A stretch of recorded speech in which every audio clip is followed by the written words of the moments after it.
Bueno, muchísimas gracias a todos por estar esta tarde escuchándonos. La verdad es que llegados a este punto del año, los que ya, estamos acabando ya marzo y hace ya 365 días de que empezó todo esto, que empezó todo el tema COVID. Así que, bueno, desearos que estéis todos bien, tanto vosotros como vuestras familias. Y bueno, ir rezando para que esta situación acabe cuanto antes, que ya parece que poco a poco va llegando la normalidad, incluso a los mercados financieros. En la tarde de hoy creíamos importante hacer un repaso de la renta fija, que al final, bueno, si miramos un poco los datos de los ahorros de las familias españoles, siguen estando muy concentrados en esta parte, en la parte de renta fija, sobre todo en depósitos, que la verdad que es sorprendente que a día de hoy, con los tipos de interés que tenemos tanto en España como en Europa, como en otros países desarrollados, que todavía siga habiendo una distribución hacia la parte, digamos, más conservadora, que me refiero sobre todo a la parte de los depósitos. Y bueno, al final es importante dar cobertura a esta zona porque en general en España, somos de mentalidad algo más conservadora que en otros países, y con todas estas fluctuaciones y con esta volatilidad que hemos visto este año, tenemos que buscar esa forma de encontrar rendimiento, de encontrar puntos positivos en la renta fija. Es verdad que la volatilidad general en los últimos meses también ha dado oportunidades, ahora nos contarán los expertos cómo lo han hecho, pero hay que ser mucho más flexible, mucho más imaginativo y tener un universo muchísimo más amplio, es decir, tener un equipo muy cualificado que esté muy pendiente de todo lo que sucede tanto en los gobiernos como en la parte más de renta fija corporativa. Entonces, para ello hemos visto, importante, os voy a presentar a los ponentes de la tarde de hoy. Si pasamos la diapositiva a las fotos de los ponentes. Yo soy Patricia López, directora de Desarrollo de Negocio. Yo simplemente voy a moderar esta presentación. Tenemos aquí a Ricardo Gil, que es el jefe de asignación de activos, que resumiendo un poco para que sepáis situarle, es el responsable de analizar las condiciones macro a nivel global y de asignar, en las carteras de los fondos y la estrategia global de TREA, asignar un mayor o un menor porcentaje a los diferentes mercados y a los diferentes tipos de activos. Entonces, es una persona que está muy puesta en el mercado. Ahora nos contará cómo ve el mercado y cuál es el análisis de este año, del año pasado 2020 y de los meses que nos esperan. Y luego, para la parte de renta fija, tenemos a la súper experta de TREA Asset Management, que es Ascensión Gómez, que es la jefa de renta fija y, por tanto, es la responsable de las estrategias de los fondos TREA Cajamar. Entonces, sin más, Ricardo, si te parece, lo que podemos hacer es empezar, que empieces a contarnos un poco cuál es la situación de los mercados financieros, cuál es un poco tu análisis de estos 365 días que hemos pasado con una situación tan difícil y tan diferente, y luego ya pasaremos a meternos más en la parte de renta fija. Vale, muchas gracias, Patricia. Buenas tardes. Bien, básicamente por introducir el tema y por quizá darle otra perspectiva, ¿no? Cómo vemos desde la parte de TREA, cómo vemos o cómo interpretamos lo que ha pasado, ¿no? El primer gráfico que ven ustedes a su izquierda, básicamente, hay muchos datos de encuestas y este es uno de ellos, ¿no? Son encuestas globales y al final lo que se hace es preguntar a empresarios, son distintas preguntas que se van repitiendo cada mes. Básicamente lo que te da son encuestas, no son datos de economía real, pero sí que te da un impulso o un tono de cómo ven los primeros actores, los que están en primera línea, cómo están viendo la situación macro, ¿no?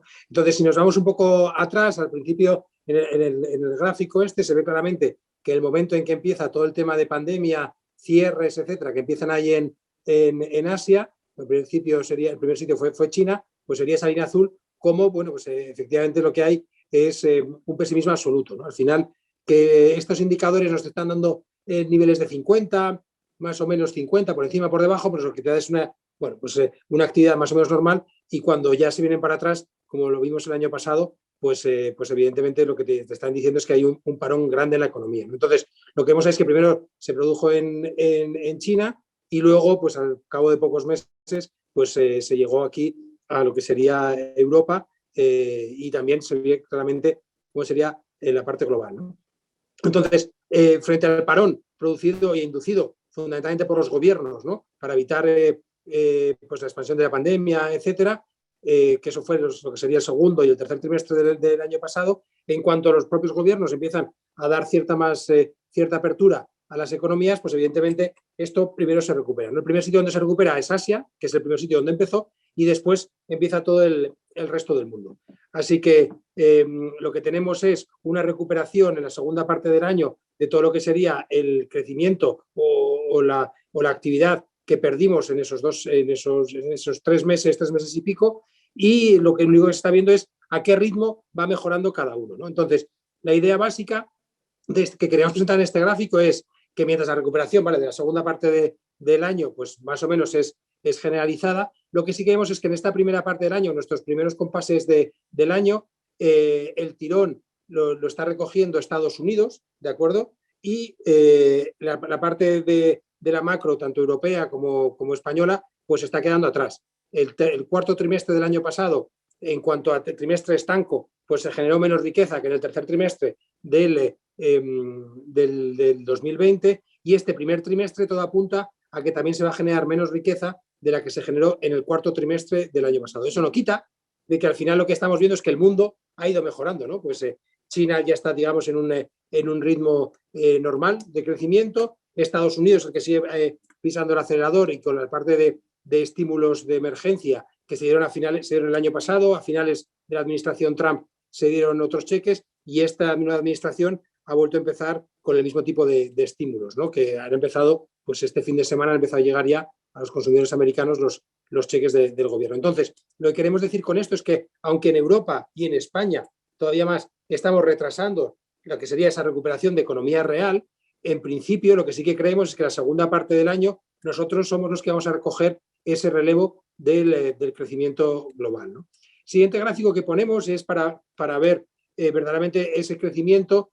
No lo notaremos como tal hasta que no veamos creación de empleo, porque eso es cuando todos los factores productivos estarán funcionando, ¿no? Hasta ahora todo el tirón ha venido de la parte de manufacturas, y lo que se ha quedado más atrás es todo lo que sería la parte de demanda interna. Para que empiece a mejorar la demanda interna, lo que tenemos que ver es creación de empleo. Entonces, ahí en el gráfico, el siguiente gráfico, lo que ponemos es cómo ha ido la evolución del desempleo en Estados Unidos. Pues vean el pico que hay a principios del año pasado, ¿no?, el segundo trimestre, y como en Europa ha repuntado menos, porque aquí pues no se tienen en cuenta todo lo que serían bajas que se siguen cobrando, ¿no?, lo que aquí en España conocemos como ERTES. Bien, pues esto es una medida que se tomó a nivel europeo, y entonces hizo que los datos de desempleo no aumentasen mucho. Evidentemente están más altos de lo que refleja la línea negra, ¿no?, que sería la línea de la Unión Europea, pero sí que se ve claramente en Estados Unidos cómo pues las tasas de desempleo ya están bajando, ¿no? La idea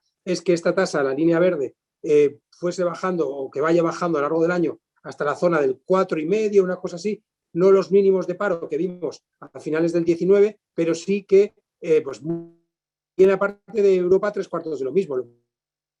Lo que se tendrá que absorber es toda la masa que se ha generado en la parte de ERTES, y que eso, pues poco a poco eso vayan saliendo, vayan empezando a trabajar, y luego ya haya la creación de empleo. Eso lo esperamos para lo que sería el final de este año. Así que, como conclusión de esta primera diapositiva, y como idea general que queremos transmitir, es que frente al abismo, bueno, provocado por gobiernos, etcétera, que vimos el año pasado, poco a poco la actividad se ha ido mejorando, que Europa y España están todavía bastante por detrás del resto del mundo, y que aquí en teoría lo que sí que creemos es que para final de año deberíamos de estar empezando ya a ver creación de empleo, con lo cual sería ya el empezar un ciclo nuevo. Las dudas que caben de todo esto es, con este mundo que se está, pues eso, que llevamos ya 12 meses, ¿no?, entre confinamientos, no confinamientos, etcétera, hasta qué punto ha mutado, digamos, el consumidor, ¿de acuerdo? O hasta qué punto ha mutado la visión de los empresarios de lo que serían sus negocios, etcétera, ¿no? Porque evidentemente el mundo del 2021 y 2022 sobre todo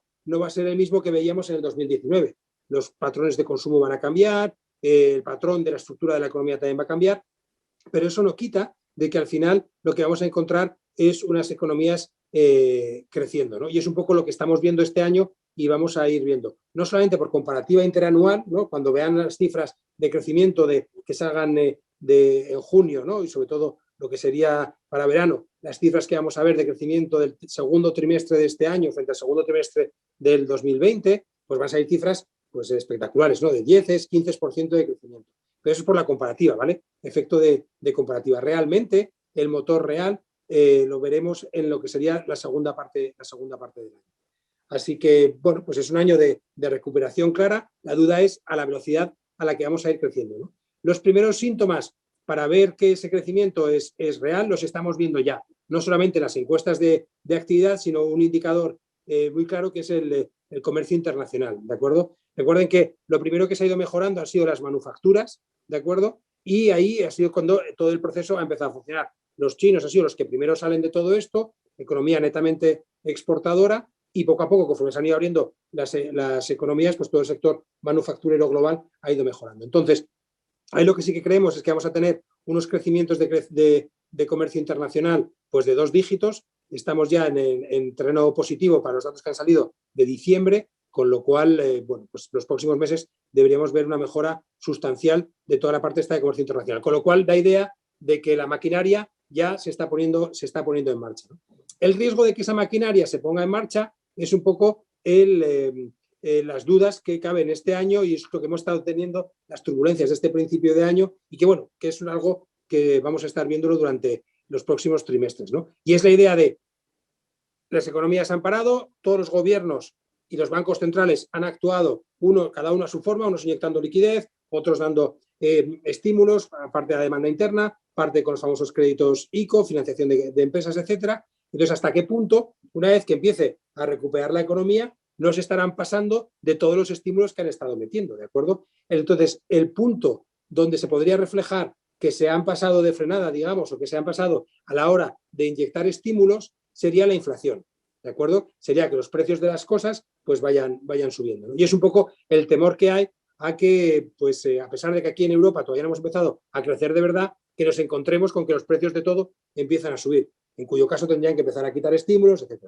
Bien, esa es una de las grandes dudas que hay ahora. En nuestra opinión, lo que nosotros creemos es que, aunque si bien es cierto, por comparativa interanual, los precios van a subir y probablemente los veamos, pues las inflaciones a nivel europeo, ¿de acuerdo? A nivel europeo las veamos en torno al 2% en lo que serían los datos de marzo, abril. Aquí en España pues llegarán hasta la zona del 1,6, 1,8. No creemos que vayan de allí, que pasen de allí. ¿Por qué? Por lo que decíamos al principio, ¿no? Porque una inflación real no se produce hasta que no haya una creación de empleo y eso es algo que lo vemos hasta final de año. Con lo cual, todos los miedos estos que hay de inflaciones, etcétera, aunque sí que es cierto lo que les comentaba al principio, de que vamos a ver unas estadísticas espectaculares del mes de marzo o subidas de inflación muy fuertes en los meses de abril, realmente, digamos que quitando la parte estadística y de la comparación interanual, realmente las cosas no están tan bollantes, ¿no? Con lo cual seguimos pensando, y la parte de bancos centrales así lo están diciendo, que los estímulos van a seguir estando allí y hasta que verdaderamente no haya empezado el proceso real de mejora macro, no esperamos que vayan a quitar estímulos, ¿no? Ya les digo que la clave sería no ver inflaciones subiendo, que las vamos a ver ahora en el corto plazo, pero que son inflaciones muy razonables para las que hemos estado viendo estos últimos años, ¿no? El primer factor van a ser los precios industriales o bienes intermedios, que ya están empezando a subir, y eso se trasladará, bueno, pues evidentemente a los precios finales de los consumidores, ¿no?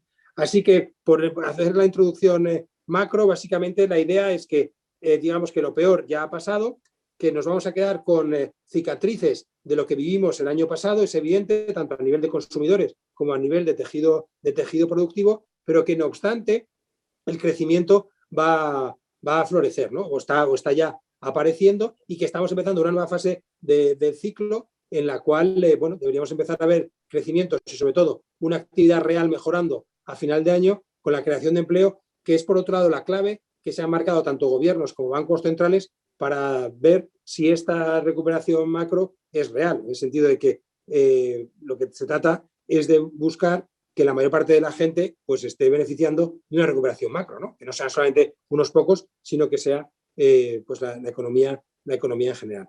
Así que, bueno, pues es un año en el que poco a poco vamos a estar midiendo constantemente si es lo suficientemente fuerte, si no es lo suficientemente fuerte, pero en ningún caso lo que vamos a estar es midiendo de si nos metemos otra vez en una recesión. Eso queda bastante alejado en el tiempo y, desde luego, mientras tengamos el viento a favor de tanto gobiernos como bancos centrales apoyando a la macro, ahora simplemente es que poco a poco se vayan abriendo las economías y que pues eso, los patrones de consumo, etcétera, empiecen a normalizarse.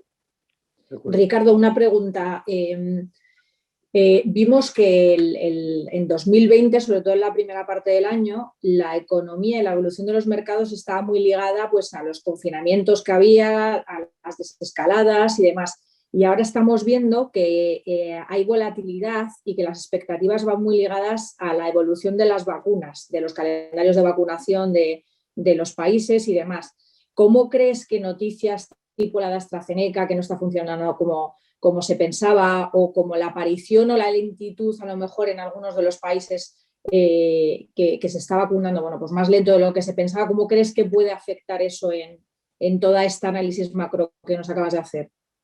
Claro.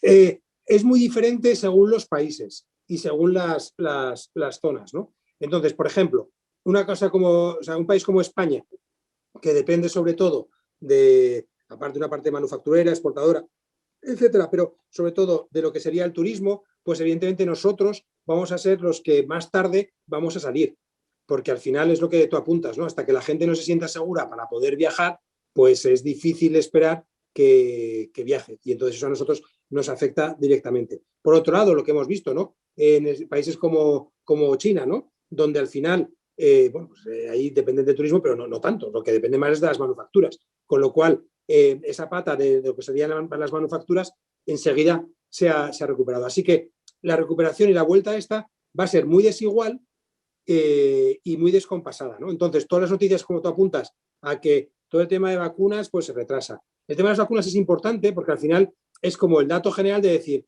bueno, no es que hayamos pasado la pandemia, pero sobre todo que el consumidor se sienta más seguro a la hora de poder consumir, ¿no? Entonces, todas esas noticias evidentemente son negativas.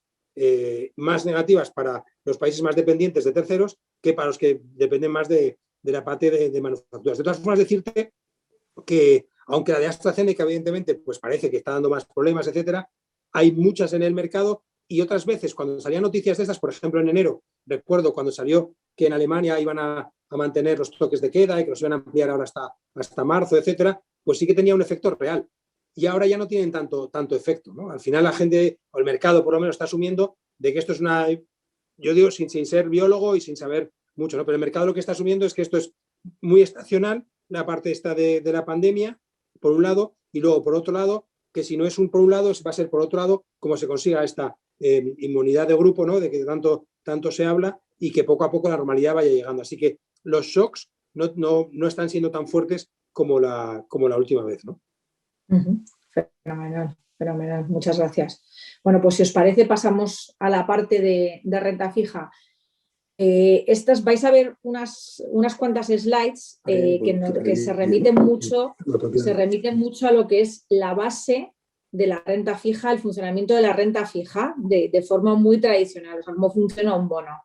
Entonces, esto lo vais a saber muchos de vosotros, pero siempre viene bien repasarlo y porque al final yo creo que nos volvemos, entre comillas, muy exigentes, nos acostumbramos a una situación como la que nos hemos acostumbrado en los últimos 20 años, de que los tipos de interés estén en plena bajada, por lo tanto gane dinero con la renta fija, nos acostumbramos a una situación así y al final, bueno, pues conviene de vez en cuando, bueno, pues repasar un poco cuál es la base de esto y cómo funcionan esos bonos desde el inicio. Entonces, bueno, si te parece, Chon, empezar con esta parte explicándonos cómo funciona realmente la renta fija desde el inicio, o sea, vuelta, digamos, a lo básico. Pues sí, decía que muchas gracias por la invitación. Quería empezar por... No, ahora ya se oye, gracias. Quería empezar explicando los conceptos básicos en la renta fija porque en épocas como ahora, que los fondos están funcionando bastante bien, yo creo que los inversores están contentos y se entiende muy bien cuando por alguna razón hay una pequeña bajada en el precio de las participaciones de los fondos, siempre surgen las preguntas de nuevo, ¿cómo es posible que bajen, ¿no? Entonces, el primer concepto que hay que aclarar es que la renta fija no es fija. Lo que es fijo son los cupones o intereses que pagan los bonos y el precio de los bonos al vencimiento. Entonces, lo he querido explicar de una forma muy sencilla con un ejemplo. Yo creo que estos conceptos todos ustedes los conocen. Bueno, pues partamos del ejemplo o sea, un fondo de inversión, todos sabemos que está compuesto de muchos bonos. Nuestros fondos pueden tener alrededor de unos 200 bonos y cada uno de ellos con sus características, sus cupones y sus precios, y cada día se valoran. Entonces, supongamos que un bono es una vaca y que tiene, lo que sabemos son los litros de leche que nos va a dar cada año y lo que nos van a pagar al final de la vida de la vaca. Eso es fijo, los litros de leche que nos va a dar cada año y lo que nos van a pagar al final de la vida de la vaca. Eso es fijo. Lo que puede variar es el precio de la vaca, porque yo he comprado 100 a 100, sé que me van a pagar 100 al final, pero tengo que darle precio cada día, tengo que valorarla cada día. Entonces, ¿qué pasa si tengo una vaca que cada año por la que he pagado 100 y cada año me da 6 litros, pero de repente aparece una vaca que me da 7 litros en lugar de 6? Pues mi vaca va a bajar de precio. Aunque yo sé que al final me va a pagar 100 también. Esto es lo que pasa con la renta fija cuando a veces vemos caídas en los fondos. Es por valoración. Mi vaca de 6 litros valdrá menos de 100 si yo encuentro por 100 una vaca que me da 7. Ahora bien, ¿qué es lo que no hay que hacer en estos casos? Pues lo que no tengo que hacer en ningún caso es vender la vaca que me da 6 litros por menos de 100, porque voy a perder. Voy a perder, además, sabiendo que al vencimiento me van a pagar 100. ¿Qué es lo que hay que hacer? La situación ideal en estos casos pues sería mantener mi vaca que me da 6 litros, aunque sé que ahora en este momento no la podría vender a 100, sino que la tendría que vender a un precio más bajo y comprar la que da 7, porque es una oportunidad. Bueno, pues algo así es lo que pasa al final en un fondo de inversión con un montón de vacas, que serían todos los bonos, teniendo que valorarlos cada día. Hay valoraciones en los precios por muchas circunstancias, pero al final lo que se sabe es que cada bono nos va a pagar al final el precio pactado inicialmente. En fondos a más corto plazo, de duración de un año, esta recuperación, si hay alguna caída, la recuperación va a ser más rápida, se va a ver rápidamente. En los fondos que son pues a 3 años, como puede ser el Cajamar Renta Fija, pues puede tardar más, pero siempre se debería recuperar. Ahora bien, lo que no sabe un inversor cuando entra en un fondo de inversión es exactamente lo que va a obtener de rentabilidad y en qué periodo. Sabe aproximadamente la TIR del fondo, pues ese dato se da, la TIR sí que se sabe y se puede hacer una estimación aproximada y aproximadamente sacará algo parecido, pero no es como un depósito en el cual se sabe exactamente cuánto se va a ganar. Entonces, este sería el primer concepto básico que quería explicar. El segundo es la calificación crediticia, lo que llamamos rating, por su nombre en inglés. Es muy importante saber la calificación crediticia de los bonos que tenemos en cartera para saber el riesgo mayor o menor que hay en el fondo. Entonces, la escala de calificaciones la tenemos aquí, va desde AAA hasta D de Dinamarca. Ahí hay una división hecha por las agencias de rating que hasta BBB, eso significa una buena calidad crediticia, significa bonos con grado de inversión o en inglés, que también le llamamos así a veces, son bonos investment grade. Y luego por debajo de eso, BB, o sea, BB, triple C hasta la D, son bonos de alto rendimiento o high yield en inglés. Esto no es como las notas del colegio, por ejemplo, que es aprobado o suspendido. Aquí el suspenso no está en el W, aquí el suspenso está en el D, la línea de más abajo, que es cuando no me pagan. Lo único que mide esto es una graduación del riesgo. Hasta BBB es una buena calificación y no hay problemas. Por debajo de BBB hay que mirarlo con cuidado. Los bonos de alto rendimiento pueden tener algo más de riesgo. Nosotros, en nuestros fondos, tenemos algo de bonos de alto rendimiento, pero solamente nos movemos en lo que es W y tenemos un poquito de B, de solo B. Por debajo de ella no nos gusta, no queremos tener nada de riesgo. Entonces, esos nombres que tenemos en B o B son compañías que hay que analizar con el equipo de análisis, con los analistas y ver si interesa o no. A ver, las agencias de rating son muy exigentes a la hora de poner un rating y para ellas es muy importante el tamaño, la diversificación. Puede ser una compañía muy rentable, pero que si está todavía en periodo de expansión, tiene un tamaño de negocio todavía pequeño y solo vende pues, un espacio acotado, por ejemplo, en España, pues es posible que el rating, solamente por estas dos características, ya sea peor, sea de alto rendimiento. O sea, que puede haber compañías de alto rendimiento que sean muy buenas, pero porque no son muy grandes o porque no están muy diversificadas, dependen solo de un tipo de producto, pues tienen un rating malo. Eso es lo que hay que valorar. Pero este concepto es básico en la renta fija. Y el último concepto también en nuestro mercado es, pues en la renta fija hay dos tipos prácticamente de fondos, los fondos de deuda pública y los fondos de crédito. La deuda pública es la deuda emitida pues, por los países. Básicamente nosotros invertiríamos en bonos de deuda soberana de países europeos o americanos, también deuda supranacional. Y el resto se llama crédito o deuda corporativa. Es la deuda emitida por empresas privadas o por bancos. También estaría aquí metida en la deuda corporativa. Entonces, con esta introducción podríamos pasar un poco ya a lo que es la inversión en renta fija. ¿Qué buscan los inversores en la renta fija? Pues cuando a un inversor se le pregunta, siempre quiere la máxima rentabilidad, el mínimo riesgo y, por supuesto, que sea algo líquido, es decir, que pueda conseguir su inversión en cualquier momento. Bueno, pues eso es como ese triángulo de abajo, es imposible estar en los tres vértices a la vez. Si empezamos por el concepto de la liquidez, bueno, pues que es donde estamos en los fondos de inversión. Los fondos tienen liquidez diaria. Cada día yo puedo hacer unas aportaciones o cada día puedo hacer reembolsos y sé exactamente al precio al que lo voy a hacer, porque se publica el valor de la participación diariamente. Por contra, hay otro tipo de posibles inversiones que no entran ahora en este momento, pero bueno, serían pues, todo lo que es el mercado inmobiliario, la deuda privada o lo que llamamos private equity. Son inversiones que pueden ser más rentables, pero no tienen liquidez. Y eso no es objeto de estudio ahora en este momento. Nosotros nos vamos a centrar en lo que tiene liquidez, vamos a partir de los fondos de inversión. Entonces, otro concepto que un inversor desea es que no tenga volatilidad, entendida la volatilidad como variación de los precios. Entonces, en principio, un fondo que hay que valorar diariamente, pues siempre tiene algo, aunque sea muy poca, tiene algo de volatilidad. No es sí o no, pero vamos a suponer, los monetarios en principio tienen muy poca volatilidad porque al ser bonos a corto plazo se mueven poco. La deuda pública tiene más volatilidad, pero dependiendo del plazo sobre todo, pero tiene más volatilidad. Y luego el crédito, que sería la renta fija privada y la renta variable, pues es lo que tiene más volatilidad. Por eso lo hemos puesto como en la zona roja, ¿no? Pero ya digo que es una gradación. En realidad no es sí o no. Todos tienen algo de volatilidad, pero tiene menos los monetarios. Otro concepto sería el riesgo.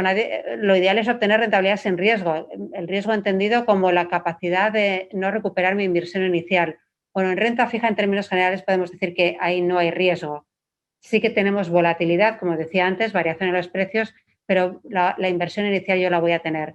En cambio, la renta variable no es así, sí que hay riesgo.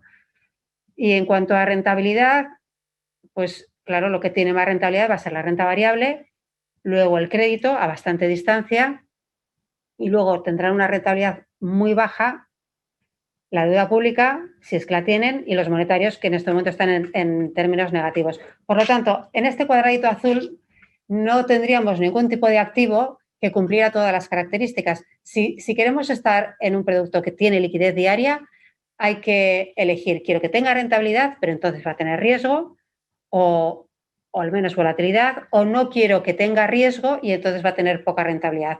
Hay que elegir al menos dos de los conceptos.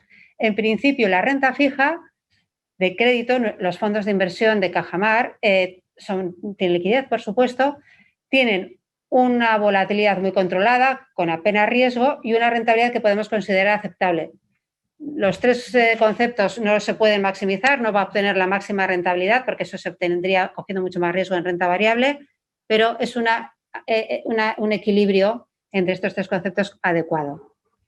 Entonces, si pasamos a la siguiente, esta sería la distribución de los fondos de inversión, haciendo una simplificación de los fondos de inversión que hay en el mercado ahora. Pues ya sabemos que los fondos monetarios tienen una volatilidad baja y la rentabilidad pues está cerca de cero. Luego estaría la renta fija corto, tiene algo más de volatilidad, pero la rentabilidad sería más alta. Y luego la renta fija a largo plazo, pues tiene también un aumento de volatilidad, pero más rentabilidad. Y luego estarían ya los mixtos y la renta variable. Si nos enfocamos en lo que es la renta fija, que es de lo que vamos a hablar ahora, bueno, pues lo que quiero señalar es que la curva actual en realidad se ha movido hacia abajo. Pasaríamos 2 diapositivas. Los monetarios ahora no es que estén con una rentabilidad bajita y cerca de cero, es que están en una rentabilidad negativa, porque el tipo de depósito del Banco Central Europeo, que lo fija el Banco Central, está en menos 0,50. Por lo tanto, hay que partir de esa rentabilidad. Es imposible ganar dinero con los fondos monetarios porque ya partimos de tipos negativos. Esta es la realidad actual, donde están los tipos ahora. Los fondos de renta fija a corto plazo, aquí los he querido dividir en los dos conceptos que explicaba antes, los que son de deuda pública o los que son de deuda privada o corporativa. La deuda privada prácticamente a corto plazo no paga nada. Ahí lo hemos puesto con una rentabilidad baja, pero tenía que estar a cero o incluso en negativo, muy cerca de los monetarios, porque la parte corta de las curvas de gobierno están todas en negativo. Excepto si nos vamos tal vez a la griega, que tiene más volatilidad. Por lo tanto, para conseguir algo de rentabilidad en el corto plazo hay que ir a deuda corporativa. Pero claro, la deuda corporativa también tiene un cierto riesgo porque tiene una cierta, no en el corto plazo, pero sí en el largo plazo con el equity. Por lo tanto, la composición adecuada de un fondo de renta fija sería un poco un mix de los dos. En los fondos de largo plazo lo mismo, hay que dividir entre los que invertirían en deuda pública y los que invertirían en deuda corporativa. Invertir en deuda corporativa tiene ligeramente algo más de volatilidad, pero bastante más rentabilidad. Aquí se ha puesto una curva bastante aplanada, pero les doy como referencia un dato. La deuda pública alemana en este momento a 10 años da un menos 0,30, o sea, tiene toda la curva en negativo. La deuda española al 10 años está en el 0,30, pero hasta el 7 años aproximadamente tiene toda la curva en negativo. O sea, es muy difícil conseguir rentabilidad en deuda de gobierno. Hay que ir a deuda corporativa. Entonces, nuestros fondos, ¿dónde los vamos a situar? Pues el Cajamar corto plazo tiene sobre todo deuda corporativa, algo de deuda pública, que la tenemos no porque nos guste la deuda pública, sino porque para momentos de un poco de volatilidad compensa un poco, actúa de refugio. Y lo mismo en el Cajamar renta fija. En los fondos a largo plazo se nota mucho más. La deuda pública en momentos de miedo, de pánico en las bolsas, cuando hay caídas, las caídas de bolsa se reflejan de alguna manera, mucho más atenuadas, pero tienen relación con los precios de los bonos corporativos y puede caer un poco los precios de los bonos. Entonces, actúa de refugio la deuda pública y aunque las rentabilidades son muy bajas, pero los precios de los bonos de deuda pública suben en esos momentos y, bueno, pues actúan de refugio. Y es importante tener un pequeño porcentaje de deuda pública en los fondos. Por esa razón los tenemos. Entonces, pasando a nuestro proceso de inversión, ¿cómo lo hacemos? A ver, nosotros construimos la cartera nombre a nombre. Sí que es verdad que analizamos el entorno macroeconómico hablando con Ricardo, sobre todo. Con Ricardo hablamos diariamente y nos actualiza toda la situación macro, pero la cartera, eso nos sirve como marco de referencia, pero la cartera finalmente la construimos con la ayuda de nuestros analistas, con nombres que nos gustan o nombres que no nos gustan tanto, pero están muy penalizados y pensamos que están en valoraciones absurdas y hay que comprar cuando se ponen en su precio, pues entonces vendemos, ¿no? El objetivo de las carteras es preservar el capital, eso es lo primero, y obtener una una rentabilidad acorde con los tipos de mercado que hay ahora. Con tipos bajos no vamos a obtener grandes rentabilidades, excepto si venimos de un año muy malo con rentabilidades negativas, que entonces, por supuesto, habrá toda esa recuperación, que es lo que pasó en el 2019 y sobre todo en el 2019, con rentabilidades del 6%, me parece. Nos define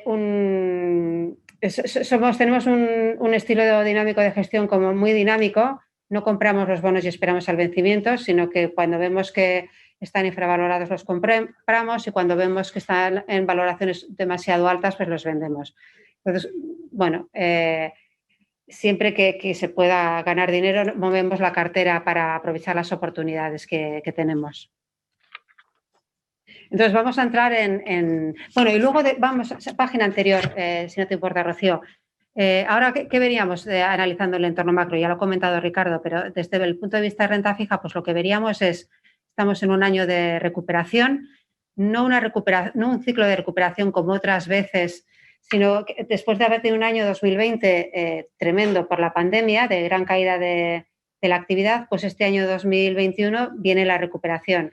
Pero es una recuperación muy sostenida por los gobiernos, con estímulo fiscal, y por los bancos centrales, que sobre todo si tenían margen han bajado los tipos. En marzo la Reserva Federal Americana bajó los tipos como 125 o 150 puntos básicos, desde donde los tenía hasta cero. Claro, eso fue un estímulo importante para el mercado. En Europa no se podían mover más los tipos porque ya estaban en terreno negativo, pero que sí que hicieron medidas menos ortodoxas, como fue crear un programa enorme de compras. Esto me refiero a Europa, que iba a comprar unos 900 billions en total hasta marzo del 2022, lo cual significa comprar cada mes alrededor de más de 100 millones al mes de bonos de deuda pública y de deuda corporativa. ¿Qué significa eso? Bueno, pues que aunque las valoraciones sean altas, los mercados están muy sostenidos por la actuación de los bancos centrales. Esto es importantísimo tenerlo en mente. Y luego, entre deuda privada y deuda privada y deuda pública, nos gusta más la deuda privada, primero porque la deuda pública, los gobiernos son los que han asumido mucha parte de la crisis, han aumentado los déficits, han tenido que emitir más deuda. Eso, en teoría, debería llevar a tipos más altos. No va a ocurrir así porque los bancos centrales están interviniendo en el mercado comprando, pero digamos que de alguna manera la calidad de las cuentas de los gobiernos ha empeorado y los tipos con las intervenciones de los bancos centrales están muy bajos. En cambio, las compañías, hay de todo tipo, pero las compañías grandes han sobrevivido bien a la crisis, no necesariamente han aumentado el endeudamiento y se aprovechan de los tipos bajos para financiarse bien y pagan algo más que también están sostenidos por la actuación de los bancos centrales, pero tienen unos diferenciales respecto a la deuda pública que nos parece interesantes, que hay que aprovechar. Entonces, yendo ya a los fondos, si miramos el Cajamar corto plazo, pues lo que quería enseñarles es que es un fondo muy diversificado. Esto es un mapa de los países en los que estamos invertidos, 29 países en total. Los que están de color naranja son los países desarrollados y los de color verde son países emergentes, que son emisiones de más rentabilidad. Que sea emergente no significa que sea mala calidad crediticia. Ven que en los verdes hay dos tipos de tonalidades.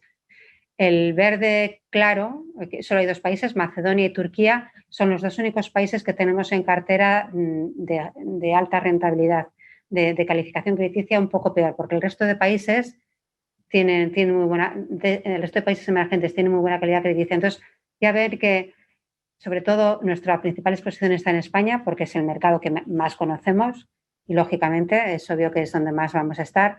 Luego en Italia y en Estados Unidos, pero el resto de inversión está todo muy diversificado por diversificar riesgos y para aprovecharnos de las distintas oportunidades que hay. En cuanto a nuestras principales posiciones por emisor, luego vamos a ver nuestras posiciones por bono, pero esto es por emisor. O sea, en Unicrédito es nuestra principal posición, el banco italiano, tenemos un 2,90, no significa que sea un bono estamos invertidos en varios bonos, la suma de ellos nos hace tener un peso del 2,9. Nuestra segunda exposición es al Corte Inglés con un 2,5, luego otro banco italiano con el 2,3, FCC Aqualia con un 2,3 y bajando. Ya ven que nuestra principal posición, un 2,9, es relativamente pequeño y que el peso medio, este dato es importante, que les ponemos aquí abajo, el peso medio por emisores de un 0,60 y tenemos un total de 141 emisores. O sea, repito, es una cartera muy diversificada. En cuanto a bonos, nuestro peso por bonos, por emisiones. Como les decía, pues Unicrédito no sale aquí nuestra primera posición ni en las primeras, porque lo tenemos muy diversificado en varios bonos. Pues nuestra principal inversión es este bono de Aqualia del 2022, que es un 2,3, y luego este otro bono de Ubibanca con un 1,9. Y luego este bono del Corte Inglés del 22, que es el 1,8, y luego tenemos otro bono que no sale aquí del Corte Inglés, que es un poquito más largo. Bueno, también pesos relativamente pequeños, porque esos son los mayores, el peso medio por emisiones del 0,40 y tenemos un total de 219 emisiones. En cuanto a nuestra composición sectorial, pues también hemos tratado de diversificarla lo máximo posible. Como ven, nuestra principal exposición es al sector financiero y esto es así porque son los principales emisores de bonos. Entonces, el mercado de bonos es obvio, pero es diferente al de la bolsa en el sentido de que yo si quisiera comprar bonos de Zara, por ejemplo, Inditex, no podría porque no tienen bonos. El mercado, para elegir los bonos, primero tienen que emitir de la deuda. Entonces, los principales emisores son el sector financiero y los gobiernos. Dentro de esto, bueno, procuramos tener una diversificación elevada. Después del financiero, pues tenemos cíclico, un 13%. Aquí tendríamos autos o componentes de automoción o ventas al por menor. En gobiernos tenemos un 7%, como les decía, pues para compensar en momentos de riesgo, consumo no cíclico un 6%, telecomunicaciones un 6%. Bueno, yo creo que es una cartera muy bien diversificada. Y en cuanto a la calificación crediticia de los bonos, pues ya ven, hemos coloreado de color verde pues lo que es mejor calificación crediticia, todo lo que es grado de inversión según las agencias de rating. Nuestro mayor peso está en lo que es BBB y luego en lo que sería alto rendimiento o menor calificación crediticia, ya ven que nuestra principal exposición está en lo que es BB+. Dentro de lo que es alta rentabilidad, lo que tiene menos riesgo. Y luego un 3% en BB y vamos bajando. Y ven, solamente tenemos un 2% en lo que es B+ y B. Son dos nombres concretos. Un bono de Cajamar, que va a ser amortizado anticipadamente este año. Bueno, son dos bonos. Uno que va a ser amortizado a finales de este año y otro en junio del 2022.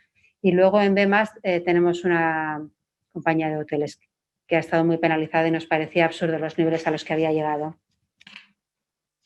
Entonces, en la página siguiente, este gráfico es interesante. Es la evolución del fondo desde que empezamos a gestionarlo, bueno, no son los últimos 5 años, desde marzo del 2016. Empezamos a gestionarlo en diciembre del 15.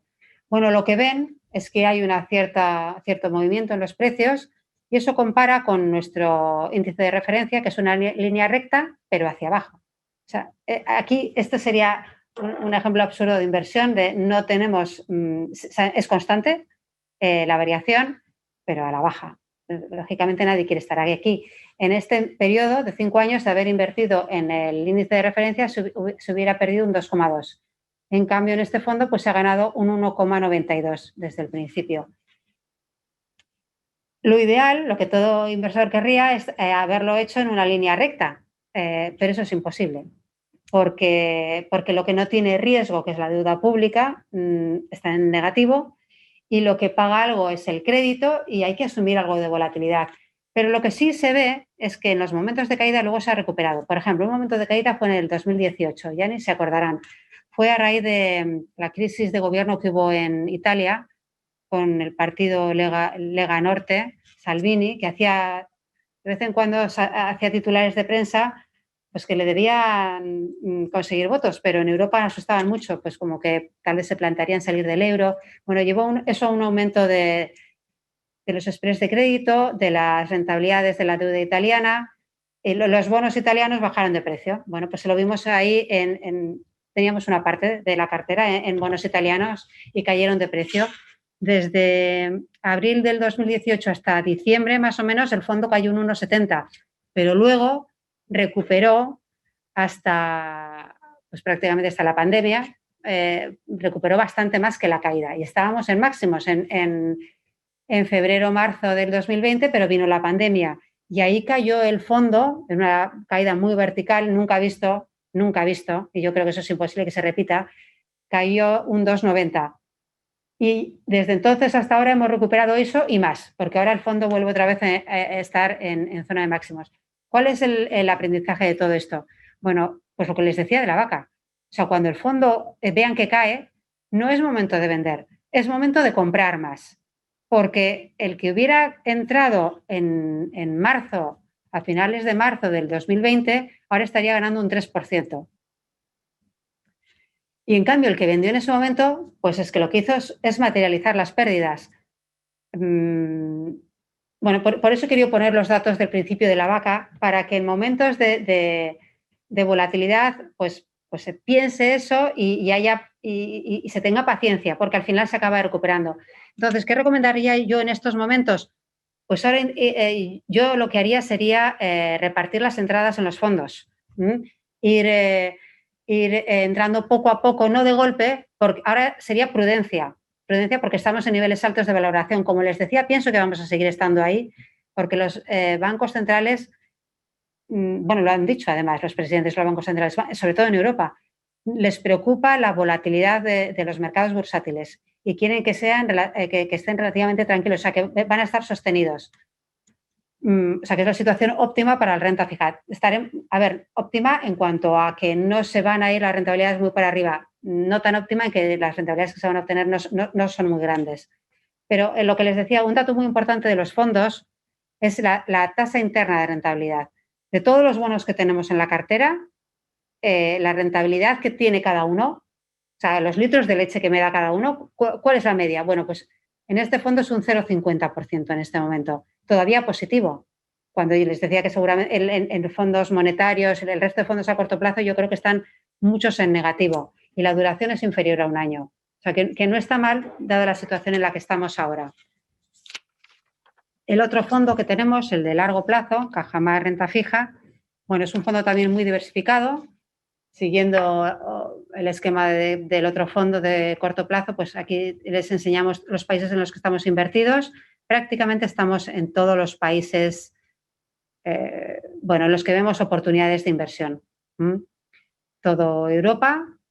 En Islandia, por ejemplo, comentar que es un país que ofrece oportunidades, es un país relativamente pequeño, pero tiene algunas inversiones interesantes.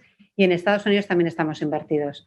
Y luego los verdes son los países emergentes, los verdes claritos son los que tienen rating más bajos, a lo cual significa una calificación crediticia un poco más baja. Son Ucrania, Turquía, Brasil y Argentina. El bono de Argentina ya no lo tenemos, era Mercado Libre, que es el Amazon de Sudamérica, pero ya lo hemos vendido porque estaba demasiado caro. Bueno, pues ya ven, estamos en Europa del Este en varios países, que es una zona relativamente más tranquila que el resto de países emergentes. En Asia tenemos posiciones muy puntuales. Lo que tenemos en India es una compañía de telecomunicaciones, pero es un bono muy corto. Y en Indonesia también tenemos una posición pequeña, pero nuestras principales posiciones se repartirían entre Europa del Este y América Latina. Ya ven que las posiciones están muy atomizadas también, como en el corto plazo, pues las principales posiciones son España e Italia y luego muy repartido. Nuestros principales emisores son deuda pública, ya lo ven aquí. Nuestro peso más importante está en la deuda americana, repartida en varias emisiones, pero como les decía, para utilizarlo como refugio en caso de caídas en la bolsa. Nuestra segunda posición más importante está en la deuda pública italiana. Esto ya está mucho más repartido en todos los tramos de la curva, sobre todo en el largo, pero también tenemos cosas en el corto y tenemos también comentarles que les puede interesar bonos ligados a la inflación italiana. Se ha puesto de moda el tema de la inflación, pues tenemos bonos ligados a la inflación. Otra posición importante son los 2 bonos de Cajamar que hay emitidos en el mercado, que nos parecen muy interesantes. Bonos de Unicrédito, de CaixaBank, El Corte Inglés, Aqualia. Deuda pública española, nos sale aquí también con un peso del 2,1 y Landsbankinn es un banco de Islandia con el 2%. Pero a partir de aquí todo va en descenso, entonces como ven las posiciones están muy repartidas. El precio medio por emisor es del 0,5 y tenemos un total de 172 emisores. Y en cuanto a emisiones, pues aquí cae el peso significativamente. La inversión más grande está en este bono del Tesoro americano a 8 años, del 2029, tenemos un 2,2. Luego este bono de Cajamar, que vence en el 27, pero tiene una opción de ser amortizado en junio del 2022 y creemos con total probabilidad que se va a hacer, si no antes. Por eso nos da mucha tranquilidad este bono y tenemos un 1,8%. El tercer bono más importante es uno del Tesoro americano de vencimiento 2030, 1,6, bueno, y de ahí para abajo. O sea, fíjense que una de nuestras posiciones más importantes es Banca Pharma Factoring con un 1% solamente. Este es un banco italiano súper rentable que nos encanta, que se dedica a prestar a compañías que trabajan con el Estado y que pagan con mucho retraso. Entonces, les da financiación a estas compañías. El peso medio por emisión es del 0,30, muy pequeñito, y tenemos 340 emisiones. Entonces, en cuanto a nuestra diversificación sectorial, pues como en el caso anterior, también estamos muy diversificados y el principal peso es el financiero porque tiene que ser así, son los principales emisores y luego lo demás muy repartido. En cuanto a la calificación crediticia, pues comentarles que estamos aumentando el peso en bonos de mejor calificación crediticia, pues AA o A. Hemos comprado recientemente bonos de Nestlé, estarían en AA, o de PepsiCo, A más, o de Coca-Cola, A. Pero nuestro peso más importante está en la parte baja de grado de inversión, en lo que es BBB, que es donde hay las inversiones más interesantes. Y luego, en lo que es alta rentabilidad, pues como ven, nos vamos a la parte alta de ese segmento, porque no queremos estar en cosas con mucho riesgo. Tenemos compañías W. Y muy puntualmente algunas de solo B, como les decía, son bonos de Cajamar, de Grifols o de NH, cosas muy concretas. Y en cuanto al gráfico del bono, página siguiente, bueno, pues esto es lo que ha hecho el fondo en los últimos 5 años comparado con el índice de referencia. En la pandemia es verdad que caímos más, pero también es verdad que hemos recuperado mucho más. Y entonces el aprendizaje es lo mismo que en el otro. En momentos de caída hay que tener paciencia, calma y aguantar. Como mucho, cuando alguien se pone muy nervioso, la recomendación sería aguante hasta que recupere y entonces salga. Salga, se ha visto que este no es su riesgo, pero no en el momento de la caída. No materializa pérdidas porque, como les decía, el precio de los bonos al final sabemos cuál es 100, nos lo van a pagar. Si ahora está pagando 95 es porque ha salido otra vaca que paga más. O por ejemplo, ahora en febrero, comentarlos donde pone enero, en realidad ahí es febrero. Nuestro fondo ha caído un 0,27, aunque el índice de referencia ha caído un 0,44. Esto es por la deuda pública. Esto ha sido por el temor de que en Estados Unidos la recuperación, que va a ser muy fuerte porque hay un estímulo fiscal de 1,9 trillón para estimular la economía, pues hay miedo de que eso llegue a crear inflación. Si crea inflación y la recuperación es fuerte, es posible que haya que subir los tipos de la zona en la que están de cero. Y claro, eso se refleja en toda la curva.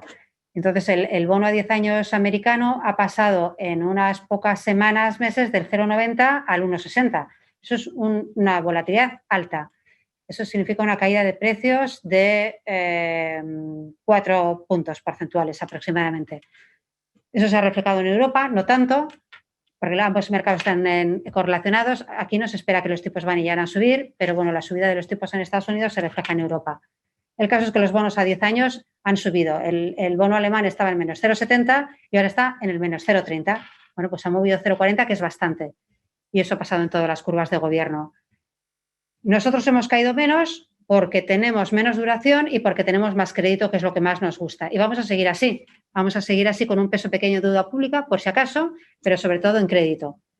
Pensamos que los momentos de caída son momentos para aprovechar, para comprar.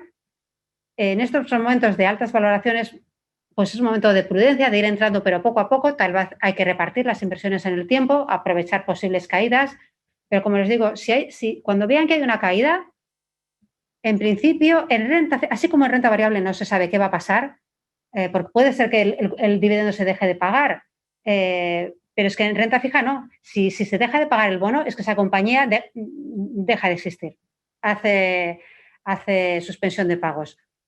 O sea, excepto en ese caso, siempre se va a pagar. O sea, por eso pregunten si en algún momento cae el fondo, ¿por qué? Pero lo normal es que sea porque se han abierto los spreads.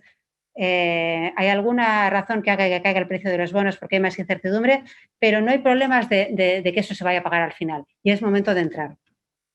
Y eso sería mi presentación. Bueno, lo último comentarles la TIR del bono, que es relativamente alta para la situación en la que estamos, es del 1.7, que no está mal con los tipos en los que estamos, y la duración es solamente de 3,5, que no es alta. No es alta porque el resto de fondos en general en España, pero en Europa estarían más en la zona del 5, 6, incluso 7. Nosotros con una duración de 3,5 estamos en la parte corta, más bien. Muchísimas gracias, Chon. Vamos a daros, recuerdo que tenéis arriba a la derecha, tenéis una parte que pone Q y E, que es para hacer preguntas, o las podéis hacer también a través del chat. Mientras van surgiendo las preguntas, que ya hay algunas, me gustaría resaltar un poco la idea que ha introducido el Chon con este último gráfico de rentabilidad. Si vemos en este fondo en concreto, todos nos asustamos muchísimo en marzo, cuando empezó todo el tema del confinamiento, y como veis, también un poco por la gestión de las expectativas y por la volatilidad que se generó en los mercados, veis que el valor liquidativo del fondo bajó, bueno, pues algo más bruscamente de lo que estamos acostumbrados con la renta fija, más o menos con un perfil conservador. ¿Y qué pasó? Bueno, pues que el mercado, no solamente en este fondo, sino en el mercado en general, vimos salidas fuertes de los bonos de renta fija y de los fondos de renta fija, y luego, una vez que los inversores quisieron volver a entrar en el mercado, bueno, pues se perdieron parte de esa recuperación que, como veis, luego, bueno, pues surgió bastante rápidamente, igual que solamente bajó, pues no llegó a los 2 meses, luego la recuperación veis que fue en pocos meses. Entonces, bueno, pues resalta un poco lo que decía Chon, que al final los mercados financieros es muy complicado hacer predicciones, o sea, ninguno tenemos la bola de cristal, y siempre y cuando mantengamos las inversiones a largo plazo y dejemos a los gestores, en este caso a Chon, hacer su trabajo, porque cuando un gestor construye la cartera de un fondo, no la construye para el corto plazo, la construye preparada para también los vaivenes que pueda haber en el mercado, bueno, pues veremos esa recompensa manteniendo esas inversiones a largo plazo. Y como dice Chon, bueno, pues es momento, al final ellos encuentran muchas oportunidades con estas volatilidades, porque si vemos que las valoraciones de los bonos están muy altas y vemos una volatilidad en el mercado y una caída de las rentabilidades, es decir, de los tipos de interés, pues ahí sí que pueden surgir nuevas oportunidades. Entonces, como dice Chon, hay que aprovechar estos momentos para entrar más. En cuanto a preguntas, aquí hay una pregunta, Chon, a ver, ¿de cuántos años hablamos en la renta fija? No sé si se refieren al plazo. Al final, bueno, lo que tenemos que hacer, bueno, os puede mejor asesorar, bueno, vuestro asesor de referencia en Cajamar, pero normalmente, Chon, corrígeme si me equivoco, cuando se construye una cartera se construye más o menos a 3-5 años, y eso sería un medio plazo, digamos, mantener un fondo a medio plazo. Si necesitamos la liquidez de una forma más rápida, bueno, pues esa parte se puede invertir, bueno, pues en fondos algo más líquidos o más de tipo monetario, como por ejemplo podría ser el corto plazo, y mantener la inversión pues un poco menos. Pero siempre hay que, bueno, pues establecer un poco y diversificar por rangos en función de cuánto de rápido voy a necesitar ese dinero. Pero corrígeme, Chon, si me equivoco, yo creo que hablamos de plazos de entre 3 y 5 años, ¿no? Sería más o menos la media mantener en un fondo de renta fija. Sí, coincidiría un poco con la duración del fondo. Un inversor ahora en estos momentos en el Cajamar renta fija tendría que pensar que es un dinero para no tocar en un periodo de 3-4 años. Y si hay alguna crisis en este tiempo, pues tiene que tener calma y no preocuparse porque caiga en 1 o 2 meses. Lo que quería comentar en este gráfico, que no he dicho, En la crisis del 2018, de mayo a diciembre, se perdió un 4%. Una caída, bueno, no estuvo mal, pero es que desde que se acabó diciembre 18, todo el año 19 hasta los primeros meses del 2020 se ganó un 8, o sea, se recuperó con creces esa caída. Entonces, es otra vez constatar el error de reembolsar en las caídas. Lo mismo durante la pandemia, empezó en febrero y desde mediados de febrero hasta finales de marzo caímos un 7,4, pero es que desde finales de marzo hasta ahora hemos recuperado un 8. Si alguien en esos momentos de caída hubiera entrado, ahora estaría ganando un 8%. Entonces, en momentos de caída hay que entrar. Y si alguien no tiene las agallas de entrar, pero desde luego no reembolsar en esos momentos. Siempre calma. Si alguien se ha dado cuenta de que ese no es su perfil de riesgo, tiene que esperar a recuperar. En renta fija siempre, esperar a recuperar y luego, si quiere, salir. Pero insistir en que los momentos de caída son más bien momentos de entrar, esperar ahora. Y es lo que está ocurriendo ahora con el miedo de que en Estados Unidos haya inflación, que como decía Ricardo, es posible que habrá datos mensuales. Las lecturas de marzo y de abril van a ser positivas, está claro, pero porque el año pasado estuvo todo cerrado. Pero eso no nos debe llevar a pensar que a final de año habrá una inflación alta, porque eso ya es un panorama un poco diferente y no contemplamos ese escenario. Tendría que haber una recuperación muy fuerte del empleo. No lo veo. Entonces, a lo que voy, como hay ese miedo de inflación y piensan que la TIR del bono americano puede llegar al 2%, bueno, pues aprovechémonos de eso. Nosotros ya lo estamos haciendo, comprando bonos que están más baratos. Pues los clientes, si ven caídas en el fondo, deberían hacer lo mismo. Entrar en esos momentos que parece que el fondo cae un poco.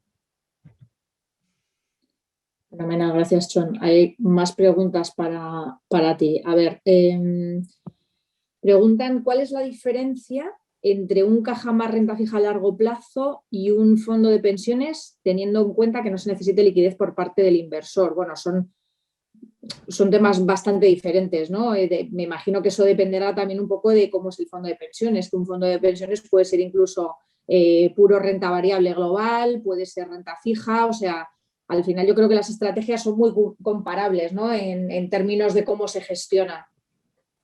Sí, la diferencia es a nivel fiscal, pero nosotros como gestores, que también gestionamos algunos fondos de pensiones, no hay diferencia. Lo gestionamos igual. Sí que el fondo de inversión depende de la CNMV y el fondo de pensiones de la Dirección General de Seguros, pero a la hora de aplicar las políticas, las inversiones, es que lo consideramos un fondo más. Seguimos la misma política de inversión. Un fondo de renta fija, un fondo de pensiones de renta fija debería ser igual que el Cajamar renta fija. Si no se comporta igual, habría que ver qué es lo que tiene. Posiblemente tiene más deuda pública, porque los fondos en España suelen tener más deuda pública, o tal vez la duración es más larga, pero debería ser igual. La diferencia sería la cartera o las comisiones, que puede ser que las comisiones sean también más altas. Habría que verlo con su asesor, pero se gestionan, desde nuestro punto de vista, se gestionan igual. Fenomenal. Otra pregunta, de un cliente que está pensando en preservar las plusvalías acumuladas en los fondos de renta fija y que que ante una posible, no que se prevea, sino una posible subida de los bonos y de la inflación, sí le recomendaríamos moverse a renta fija a corto plazo. Sí, yo creo que aquí es más, un poco, una vez más, dependiendo del nivel de riesgo que tenga ese, a ver, ese cliente. Este cliente lo que está pensando es que va a haber una caída en el fondo de renta fija y dice, bueno, pues entonces vendo ahora y me voy al corto plazo. Eso sería recomendable en el caso de que viéramos lo que estaba comentando, que en Estados Unidos la recuperación va a ser muy fuerte, los tipos de interés van a empezar a subir ya, el bono americano se va a ir realmente al 2% o más, y entonces nosotros, los clientes, se les recomendaría salir y nosotros lo que queríamos sería estar en duraciones muy cortas. Como decía, no vemos esa situación, no lo vemos. Si el mercado descuenta algo de eso, yo aprovecharé para comprar.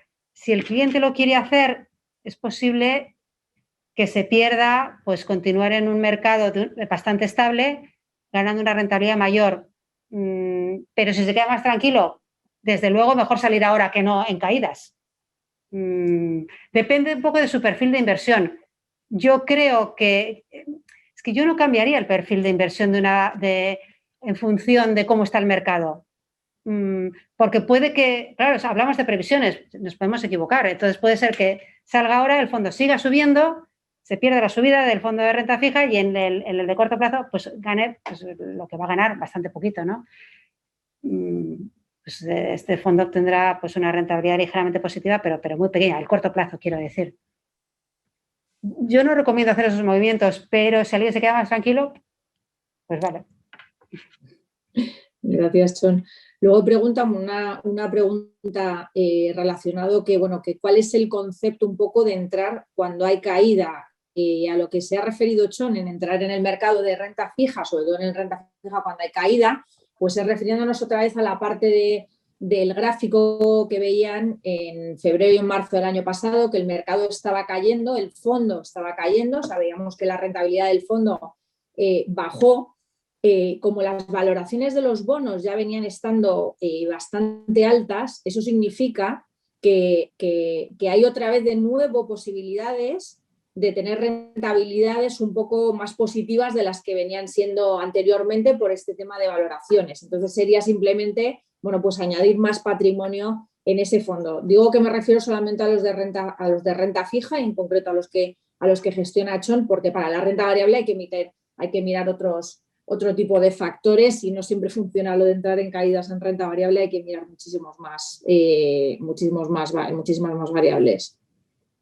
Sí. Hay una pregunta aquí para Ricardo también, porque es sobre el patrimonio. Preguntan que qué opinión existe sobre el fondo Cajamar Patrimonio. Yo entiendo que esto se refiere más a la parte de expectativa de evolución del fondo en los próximos meses. Sí, bueno, por hacer una pequeña recapitulación, el Cajamar Patrimonio lo que viene a tener es el 80% de la cartera en las estrategias de Chon. El equipo Chon y el equipo de Chon manejan ese 80% de la cartera y la idea es ofrecer al inversor que sea más conservador pues ese punto extra que puede dar la renta variable, ¿de acuerdo? Entonces ese 20% que tenemos en renta variable, lo que hemos decidido, que se ha decidido este año es no limitarnos solamente a lo que sería la parte europea, sino tratarle de dar un sesgo algo más global, tratar de ver las oportunidades que se están viendo en otras partes del mundo y que a lo mejor desde Europa no se pueden llevar a cabo. Con lo cual, esa parte de renta variable tiene una parte que está invertida en fondos de terceros que consideramos que nos gustan y que cubren lo que sea la cartera que nosotros estamos, o los equipos de renta variable están haciendo, y la otra mitad sería inversión directa en acciones europeas y españolas, ¿de acuerdo? Entonces sería 80% de la estrategia de Chon, o sea, todo lo que está comentando Chon, pues prácticamente pues el 80% es el fondo,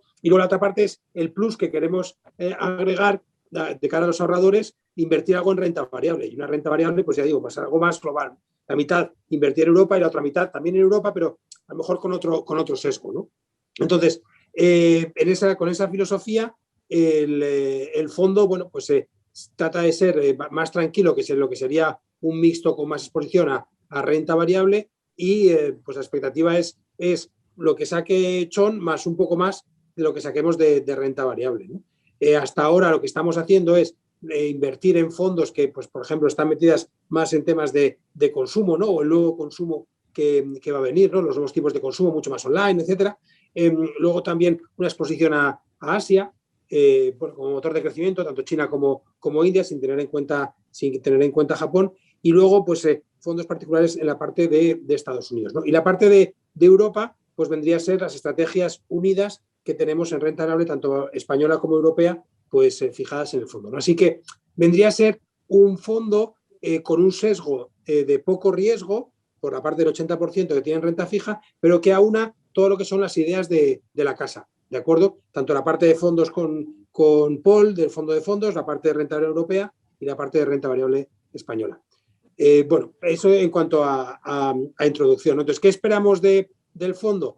Pues nosotros este año sí que esperamos que el fondo, pues pueda, digamos, generar algo de rentabilidad a la pata de renta fija, que por sí es algo exigua, ¿no? Las rentabilidades que está viendo Chon, porque el mercado no da más de sí. Si el dinero te lo está poniendo en negativo, pues es difícil que las cosas paguen mucho más, a no ser que ese riesgo lo cogemos por la parte de renta variable. Así que el extra en el patrimonio vendría a ser qué esperamos de la renta variable. Y ahí lo que nosotros creemos es que, aunque vamos a tener muchísimas volatilidades por el efecto clave, ¿no?, que comentaba Chon, de aquí hay un punto donde nos dejarán de estar empujando y tendremos que ir solos. La economía tendrá que ir sola, las compañías tendrán que ir solas, y ese momento es el que van midiendo muy bien. Este año no lo vemos. El año que viene, la primera parte del año, tampoco se ve.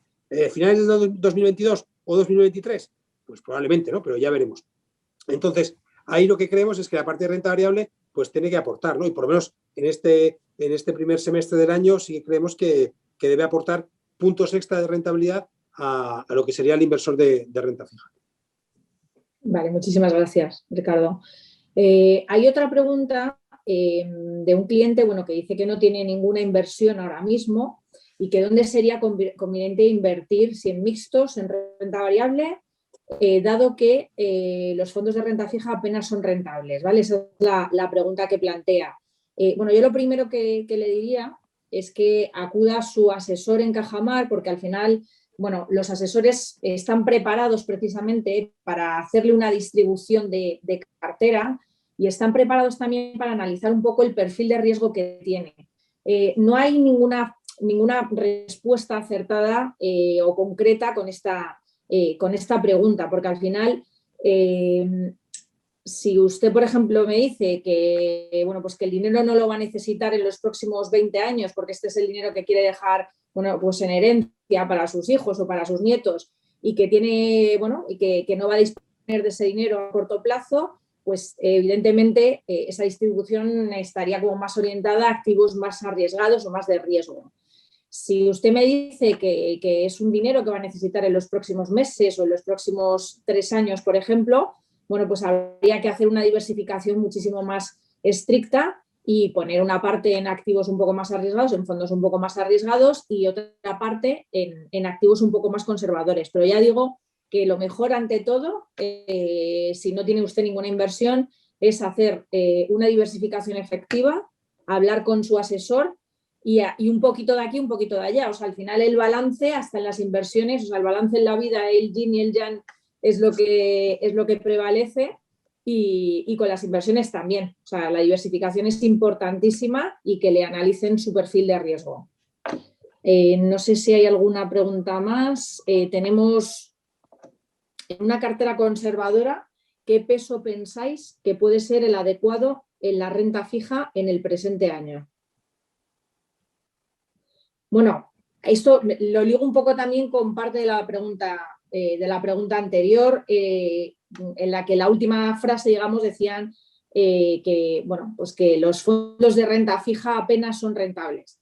Bueno, pues yo no haría un veredicto así sobre la renta fija para nada. O sea, de hecho, habéis visto los gráficos de rentabilidad tanto del corto plazo como del largo plazo y como otros fondos de renta fija. Y ahí pueden ver que la renta fija, evidentemente, no la podemos comparar con otros, bueno, pues con fondos de renta variable internacional o con fondos sectoriales tipo tecnología, tipo Asia, que han sido, bueno, pues dos de los activos ganadores en 2020 y principios de 2021. O sea, la renta fija siempre va a dar un poco menos porque al final invierte en bonos y es algo mucho más conservador, pero como veis, la rentabilidad que ha generado el renta fija, el Cajamar renta fija, que tiene una estructura a un largo plazo mayor que el anterior, que el corto plazo, veis que es una rentabilidad, bueno, que en los últimos 3 años ha sido 4,22.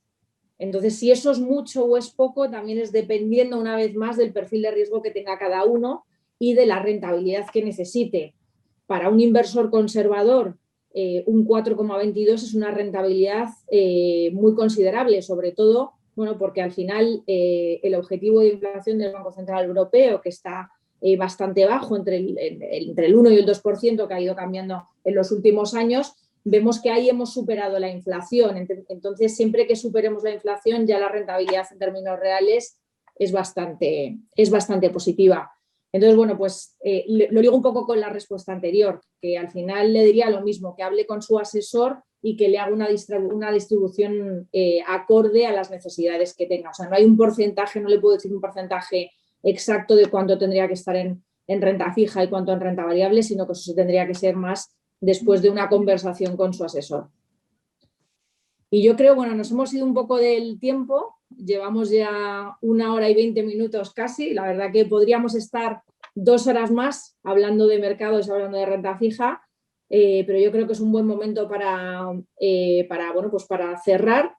Cualquier pregunta que se os haya quedado en el aire, no dudéis en pasársela a vuestra persona de referencia en Cajamar, nos la pasará a nosotros y os la contestaremos sin ningún problema. Agradecerles su asistencia, que nos hayan escuchado durante 1 hora y 20 tan atentamente, y agradecer a Ricardo y a Edson su tiempo. Muchísimas gracias a los dos. Yo creo, que ha sido muy, muy educativo y a mí me ha servido muchísimo. Espero que a todos vosotros también. Y como decía al principio, bueno, pues desear que vivamos esta situación de la mejor forma posible y esperemos que pronto podamos volver a esa normalidad que ya tenemos todos ganas de que vuelva. Muchísimas gracias a todos. Gracias. Gracias. Gracias.